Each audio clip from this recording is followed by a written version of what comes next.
Channel. My name is Lisa Elvin Stoltori, and this is How Roots Will Travel. I am a genealogist and a passionate traveler, and over the last several years, I have been exploring the biographies of these incredible women, really getting to know their stories and the contribution they made, whether it was a king's daughter, a fille du roi, or a fille mariée, the marriageable girls. Each one of them tells a tale and has descendants. So it was really important to me that we say these women's names because often their names are forgotten to history. And that's been my purpose. So before we begin, let me show you ways you can support the channel. Subscribe, that's free. Like the video that you're watching and click on the notify so you don't miss an episode. The next three are ways to help the channel grow. So you have the new memberships from YouTube, and they start at 99 cents and go all the way to $24.99. All of you get access, free early access to all of my videos. So you don't have to wait in line anymore. And it is, depending on your needs, you will see each level has a particular level. So please have a look and see which one might fit you. We also have my PayPal button on my website, Have Roots Will Travel, if you just want to donate a one-time. And we also have the super thanks that's also on the YouTube. If there's a video that you particularly like, you can show your support that way as well. So thank you to all of you, my supporters, my subscribers. All of you help funnel this creativity and support me along the way. So I truly appreciate each and every one of you. So let's get started and get to know our fille mariée of this episode. Today we're going to be looking at episode 124, Catherine Lotier. She is a viewer request. And when I looked in my files, lo and behold, she's also one of my great-grandmothers. So it gives me particular interest to explore Catherine's life and let you know what she experienced. Let's get started. Catherine would have been born about 1640 in Paris, France. Her parents were Adrien Lotier and Anne Dedam. Now, you can see in the map there that she's actually born in the 6th arrondissement, and also, the church that she would have been baptized in is Saint-Sulpice. Now, the 6th arrondissement lies on Paris's left bank, nestled between the Seine River and what was then a growing maze of intellectual, religious, and artisan communities. In the 1600s, this area was a patchwork of medieval streets, convents, universities, and a growing bourgeois middle-class neighborhood. It was not the polished, elegant district we know today, but it was alive with students and clergy, craftsmen and servants. Many young women living in Paris' 6th arrondissement came from modest backgrounds. Some worked in domestic service or within the surrounding religious institution. This environment made it a natural recruiting ground for programs like Le Fille Mariée, as opportunities were limited and marriage prospects were slim for poorer or orphan women. The original Church of Saint-Sulpice was a modest medieval structure. In 1646, reconstruction of the new Saint-Sulpice began. Now you can see that she was born in 1640. She would have been baptized in the older church. Now this same church stands prominently today, although it would not actually be completed. This structure would not be completed until well into the 18th century. And Saint-Sulpice was more than just a parish church. It was a hub for baptism, marriages, and charitable works. It served one of the largest parishes in Paris and had strong ties to organizations caring for orphans and young women, precisely the kind of institutions that supported the Fille Mariée. Remember that the Fille Mariée was not a government program, but was largely pushed and helped along by the church. Now, Catherine would lose her father before she sailed for New France. She was actually recruited by Jeanne Mance, who was looking for a few good women, I would call it, and they would all sail on the Saint-André. Many of them would turn into filles mariées, marrying at that moment, but a lot of them also worked for the churches and the convents. Now, she actually began with a contract, but ultimately was persuaded, shall we say, to get married. Let's have a look at the fellow who persuaded her. Now, this fellow's name was Adrien Léger. You can remember that her father's name was Adrien as well. He was born about 1631 in a place called Sainte-Marguerite-sur-Duclair, and his parents were Louis Léger and Perrette Lacaille. Now, where is this place? Well, it is obviously in the Normandy region of France, and it's located in the Seine-Maritime department that you see circled there. It's a rural village near the town of Duclair and not far from the city of Rouen. The area sits in the Pays de Caux, a scenic plateau known for its farmland and natural beauty, with the Seine River flowing nearby. Sainte Marguerite is a quaint place with just a few hundred residents. Like many Norman villages, it has deep historical roots, with a parish church likely dating back, and I pointed out to you, centuries, and traditional timber framed houses dotting the landscape. The local economy is, of course, largely agricultural. Think dairy farms, cider productions, and apple orchards. I'm thinking like Vermont at the moment. The region is also famous for products like Camembert cheese, Normandy cider, and Calvados, a strong apple brandy. Nearby Duclair is known for its special breed of duck, the Canard de Duclair. While it's not a tourist hotspot, Sainte-Marguerite-sur-Duclair offers a peaceful and really authentic experience of the Normandy countryside. Now, let's have a look at how he comes to. So he leaves this beautiful, picturesque place, and he's coming to New France. Adrien would actually come very early to the colony, in 1646, we believe. Remember that a lot of Norman immigration at that time was largely due to the fact that the first prominent people to come to New France were from Normandy and were from areas that had highly skilled workers. I suspect Adrien was one of them as well. Now remember that Catherine arrived in September of 1659. She got married in November 25th, 1659. So a little over 2 months from her arrival in Montreal, she and Adrien were married. Let's talk a little bit about Montreal. The wonderful city that would become Montreal started off as Ville-Marie by the founder Paul de Chomedy, Sœur de Maisonneuve, and was essentially a missionary center begun in May of 1642. The colony would not thrive, and it was on the verge of extinction when Chomedy decided to return to France to desperately try to recruit 100 settlers who would become known as Le Grand Recrue.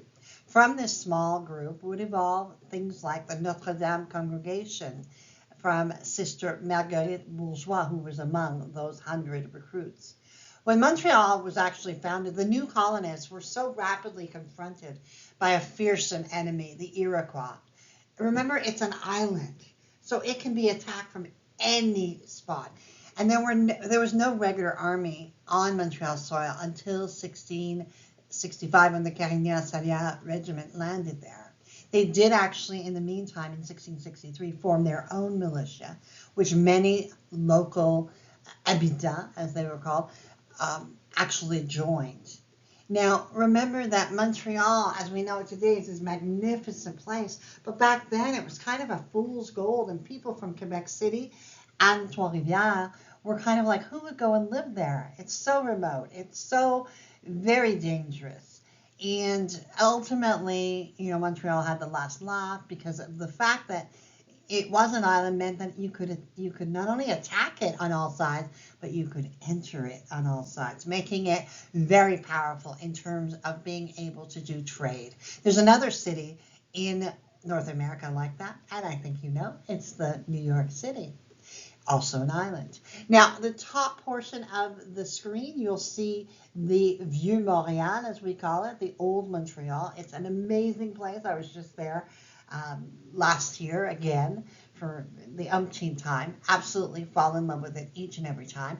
The picture in the middle is of the Notre Dame church. Obviously, this is not what it looked like when our protagonists were there. On the bottom, right below it, we have a depiction of 1700, what it would have looked like. I suspect it was even much simpler even at the 1659 area. Now, this particular picture is from one of the museums, and I've posted the link as well. It is kind of a depiction of what the fort would have looked like at the beginning. In 1642 in that area. And of course, this is the wonderful, wonderful skyline of the modern day Montreal. Absolutely beautiful. Now, they would have one child. Her name was Marie, and she would go on to marry Claude Cecile and would have 11 children, 10 of whom would marry and leave descendants. Unfortunately, Marie would not get to know her father. He was tragically killed by a falling tree in January of 1661, and he was only 30 years of age. So this is a tragic loss, and obviously upending Catherine's life. Let's see what she does next. The second groom that would arrive, his name was Mathurin, Jousset de la Loire, and he was born, we have an actual exact date, the 14th of April, 1629, in Saint-Germain-d'Ercy, in Sarthe, the département of France. This is found in Le Pays de la Loire, and you can see the Sarthe that I've circled there. His parents were Mathurin Jousset and Antoinette Besnard. Saint-Germain-d'Ercy is a small rural community in that Sarthe department. The village developed around agriculture and parish life, with the church of Saint-Germain that you see above you, serving as a spiritual center since at least the 16th century. During the Ancien Régime, which means before the Revolution, it was part of a feudal network under the Angevin influence. The area was impacted by national conflicts like the 100 Years' War and the French Wars of Religion, but it has remained largely agrarian and insulated from many things. Civil records began in 1792 following the French Revolution, and parish registers date back all the way to the early 1600s, so in case you need to research. Many families emigrated in the 19th century due to limited economic opportunities. So this is much later than our Mathurin. So Mathurin would arrive with that famous La Garde Recrue de 1653 of 1653. He was one of those 100 recruits. And you can see him there, right there on the plaque as being one of them. Now, he acknowledged receiving £120 upon signing, a signing bonus, and he would agree to a contract of £75. He was a land clearer, and this was a big deal at that time. You can imagine how important it was to be able to clear the land so people could build and that sort of thing, and also the lumber and all the rest of it. So very, very important role he played. Now, he was there for about, I guess, almost 8 years before he married his first wife. Let's have a look. And so Mathurin and Catherine were married August 8th, 1661 in Montreal. So he obviously had built up quite a portfolio, if you were, certainly a house, and certainly enough to support a wife and family. In the 1666 census, we have Mathurin and Catherine, her child, Marie, from her first husband, Adrien. Now, Louise Léger, that is incorrect. It would have been a Jousset. And Catherine, so Louise is 3 years old, and Catherine would have been 5 months old, Catherine Jousset. Now, in the 1667 census, you would not be able to tell whose family is who. So it's very important as you're doing genealogical research to kind of absolutely go according to all the records you have and don't assume these are all the same children. Now, we have Mathurin, 34, Catherine, and the child Marie Léger, Louise, Catherine. They have 4 beasts and 20 about 18 acres of land. They would go on to have 12 children. Louise would marry Claude Mogue and have 2 children, both of whom would make it to adulthood. And then she would marry Jean Lassague and would have 1 child who did make it to adulthood. Catherine would pass away in infancy. Catherine, the second one, would become a nun with the Notre Dame congregation. André would pass away in infancy. Jean would pass away at 5 years of age. Julien, we know, died before the 1681 census. Jeanne would marry Jacques Goyet and would have 7 children. And this is my line. Jean-Baptiste would immigrate to New Orleans and would marry Marianne Nadeau and would have at least 2 children that we know of, and they would produce descendants as well. We have Charles, who would pass away in infancy. We have Anne, who died at 11. And we have Agathe, who became a nun as well. And we have Elizabeth, who died in infancy. Now, in the 1681 census, we find Mathurin and Catherine, and we find their children. Catherine, you can see that Louise has already left the house. And Jeanne, my ancestor, is found there. Jean, Nicolas, and they have a domestic named Nicolas, who is 14.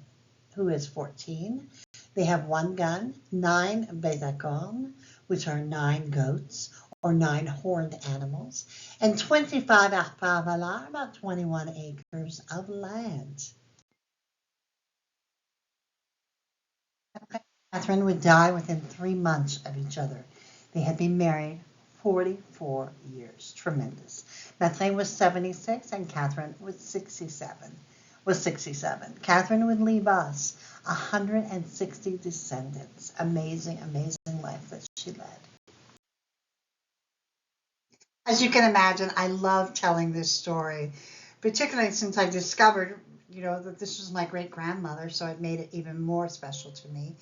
I think that what she went through, the loss of her first husband through such a tragedy, and then reestablishing herself with another partner, being able to keep going on is just a testament to the bravery and the endurance of these women. So we bless these women. We honor their contribution, and we are so ever so grateful to them for making the journey and being part of the tapestry that would become New France and ultimately North America. And for me, I want to just say, je t'aime, grand-maman.